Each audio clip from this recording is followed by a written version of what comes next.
I just would like to be clarified because the beginning of the hearing, you told us that Senator Joel Villanueva is being appointed by you as the vice chairman of this subcommittee. So therefore, he's a member of this committee. He's claiming to be not. No, he will be a member. Everything will be fixed, Mr. Thank you. I'm Colleague, willing to Mr. be Senator. questioned by Senator Bato, Mr. President. If there's any question that you would like to we will raise. fix everything. Thank you, Mr. Chair. And Mr. Chair, I just would like to put on record my observation in this committee hearing that in this committee hearing, our resource persons are given even 10 to 15 to beyond the 15 minutes time to speak up. Unlike what happened in the Quadcom in the lower house, wherein kawawa ang mga pulis na ginawang resource person doon. This question is answerable by yes or no. Yes lang or no lang. No more explanation. Pero dito, Mr. Chair, we are treating our resource person with dignity and respect.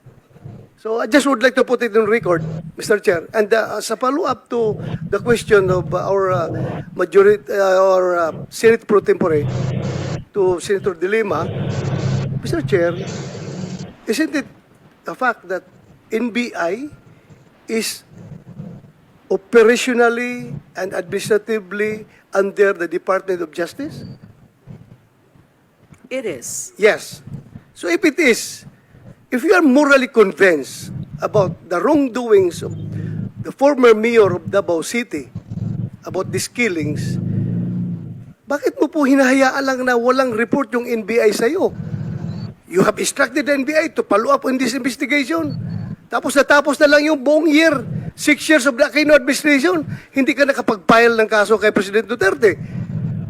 Is that malfeasance on your part as that Secretary of Justice wherein you are morally convinced na may ginawang masama si Pangulong Mayor Duterte. Tapos ngayon, hinayaan mo lang NBI na walang ginawa, walang binalik na report, or baka sinabihan ka ng NBI, ma'am, ang ating kaso will not stand in court. Baka gano'n sinabi sa iyo. Kaya wala na nangyayari doon sa ginawa mong tasking sa NBI. Can we Your request for Honor. a brief answer, ma'am?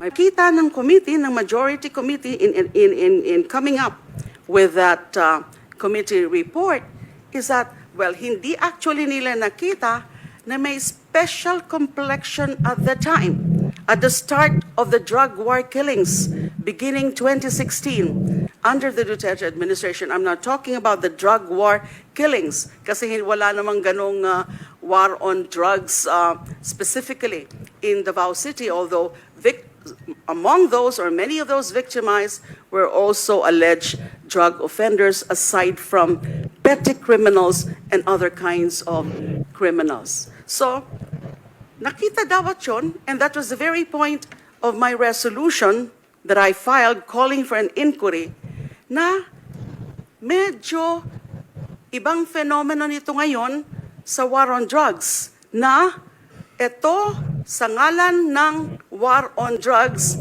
ay may mga pinapatay in numbers, substantial numbers in the name of war on drugs. Kaya dapat hindi yun naging issue talaga. Bakit hindi na lang natin imbestigahan yung buong mga pangyayari ng mga EJKs in various administrations?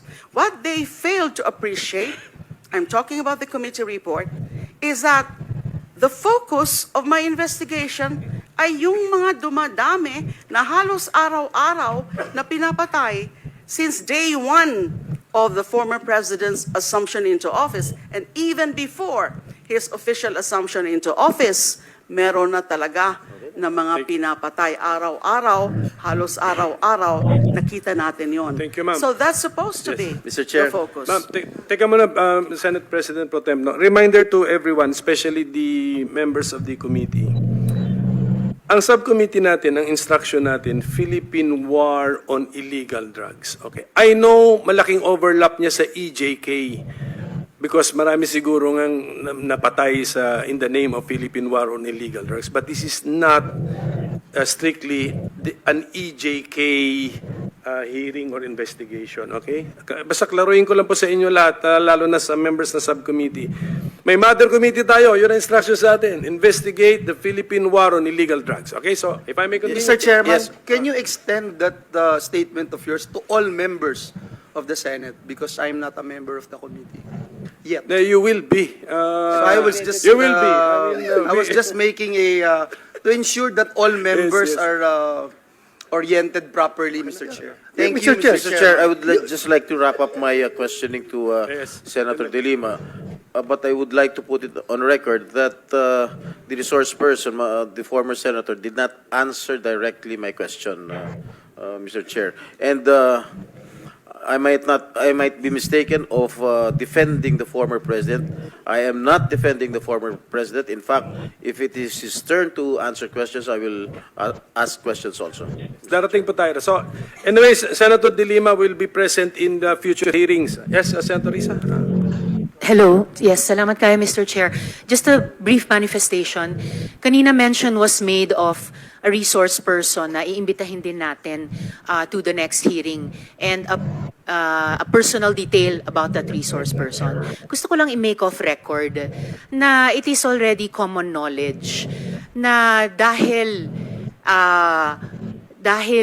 isang leader, si Laila De Lima, nung siya ay senador at siya ay babae, wineponize talaga yung batas laban sa kanya in the most sexist and misogynistic way. Lalo na sa, unfortunately, at that time, yung kabilang house. So, I look forward dun sa ipepresent niya sa komiteng ito, Mr. Chair, yung kanyang pag-aaral, comparison, nung napag-alaman, nung CHR, nung siya ay chair, tungkol sa mga extrajudicial killings sa Davao City, at comparison nun sa nakita nilang ng komite niya dito sa Senado na EJ case, panahon ng war on drugs. And I look forward na hindi natin papayagang maulit yung pambabastos na ginawa sa kanya, lalo na sa kabilang house noon, at sa online trolling na ginawa laban sa kanya bilang isang leader at bilang isang babae. Just for the record, Mr. Chair, with full confidence that our committee, subcommittee, and our Senate will uphold that. Daghang salamat, Mr. Chair. Senator Bato de la Rosa? Yes, Mr. Chair. First of all, Brief answer is that I did make certain follow-ups, and there was reports from the NBI, verbal reports, when I asked about them and that what would they tell me, that nahihirapan sila na mag-access sa Davao ng mga possible witnesses. Can I have the name of the NBI chief during that time na kinausap, na sinabihan niyo? Word lang. NBI, was it Gier? Paki-recall na lang, ma'am, and then once Yes, you recall, tell us. Okay, nandito pa kasi ako sa time na I'm giving the victims the chance nga to speak out, to air. Okay, andito pa tayo. Dalawa na lang naman yung ang tatanungin ko. Okay, Mayor Mabilog, you want to say something? Pwedeng hindi, pwedeng meron. Nasa sayo.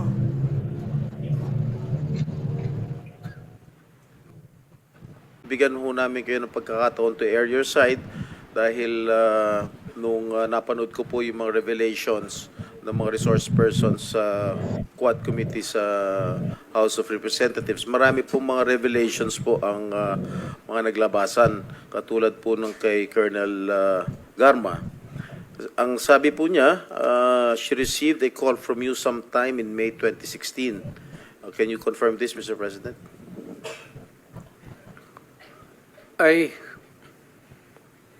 hindi ako tumatawag ng pulis. Bahay? Yung sabi niya doon sa bahay? Hindi ko pinapupunta ng... Before you assumed the presidency, you were still president-elect at the time. Sabi niya May 2016. So I presume you were still president-elect, Mr. President. I do not remember Calling her. calling her. And for what? Yung presidente ako, nandyan na yung lahat nasa akin na Ang sabi po kasi niya dun sa kanyang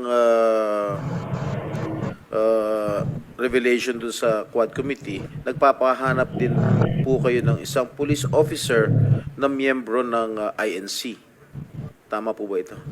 Yun po ang sinabi ni Colonel Garma ron sa Quadcom, sa House of Representatives, yun ang Pangulo.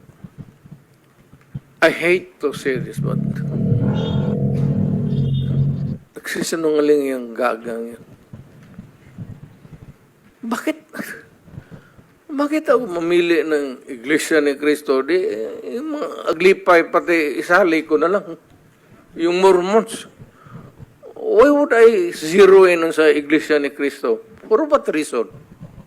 Yun po ang sinabi ni... Kaya, sir, Opo. I am just trying to explain ko kung bakit ako magpatawag ng Iglesia ni Cristo.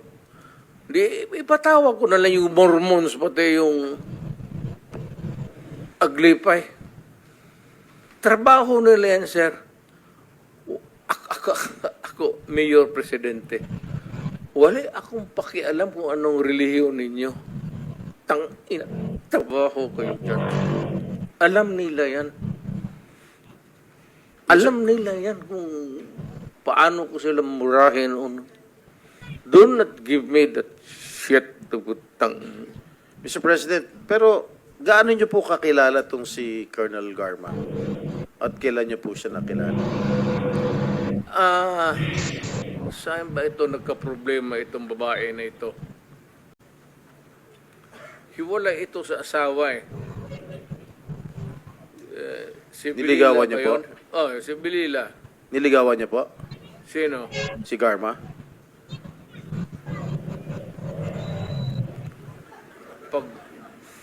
Kung wala na siguro akong ibang makita siya. Hindi sir, ganito naman. Hindi ko naman inaano, but